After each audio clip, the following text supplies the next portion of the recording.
అలసిన వానికి ఊరడించు మాటలు. సహోదరుడు భక్త సింగ్ గారి పరిచర్య నుండి సేకరించిన అనుదిన ధ్యానములు. ఆగస్టు 7. యెహోవా మందిరమునకు వెళ్ళుదమని జనులు నాతో అనినప్పుడు నేను సంతోషించి తిని. 122వ కీర్తన మొదటి వచనం. కీర్తనాకారుడు దావీదు దేవుని మందిరమునకు బలవంతముగా కాకుండా ఎంతో సంతోషముతోనూ ఇష్టపూర్వకంగాను వెళ్ళేవాడు. అయితే చాలామంది విశ్వాసులకు వారకుడికలకు వచ్చుటకు అసలు ఇష్టమే ఉండదు. దేవుని మందిరమునకు వెళ్ళుటకు వారిని ఎంతో బలవంత పెట్టవలను. కొంతమంది తమ తల్లుల ద్వారా, కొంతమంది వారి స్నేహితుల ద్వారా, మరికొంతమంది వారి పిల్లల ద్వారా మందిరమునకు తీసుకొని రాబడుదురు. కాబట్టి అట్టివారు హృదయమందు ఆసక్తి లేనివారై దేవుడు ఈ దినమున నాతో ఏమి మాట్లాడనై ఉన్నాడను ఆశతో రారు.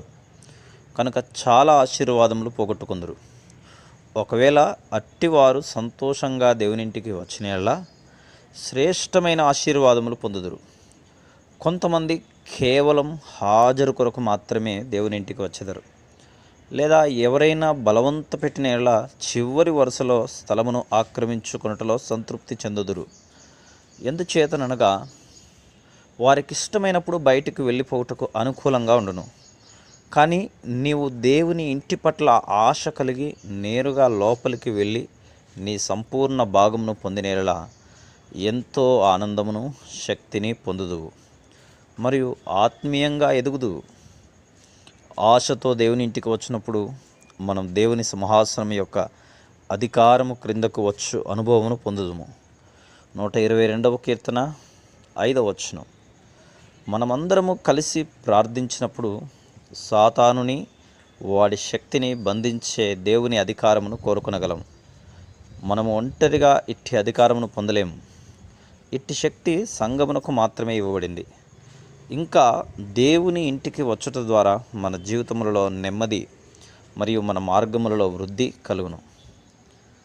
122వ కీర్తన 7వ వచనం. దేవుని మందిరమునకు నమ్మకంగాను క్రమంగాను వెళ్ళి మన భాగమును మనం పొందిన ఎడల మన జీవితములలో నెమ్మది పొందుదుము మరియు ఆత్మీయంగా అత్యధికంగా వర్ధిల్లుదుము.